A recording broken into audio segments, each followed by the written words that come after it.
Sinimulan na po ang pabasa sa Malabon at nananatili pong tradisyonal ang kanilang pabasa upang mapatid ng mga kabataan ng tunay na kahulugan nito. May ulat on the spot si Maki Pulido.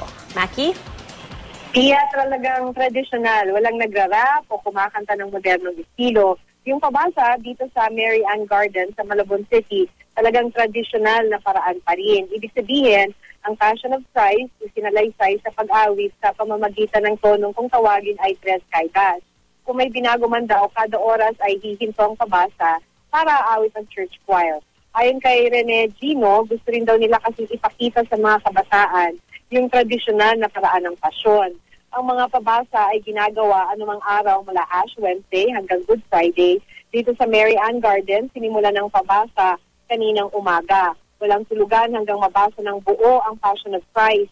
Ito ay mula sa pagpasok ni Jesucristo ng Jerusalem hanggang sa muling pagkabuhay. 24 oras ang pabasa, kaya't ang pabasa sa Mary Ann Garden na nagsimula nga, bandang alas 10 ng umaga kanina, inaasahang matatapos bukas ng umaga. Magkakapit-bahay ang mga lumahok sa pabasa, bahagi na raw ng kanilang nakagisnan at panata sa Diyos. Iya? Maraming salamat, Maki Pulido.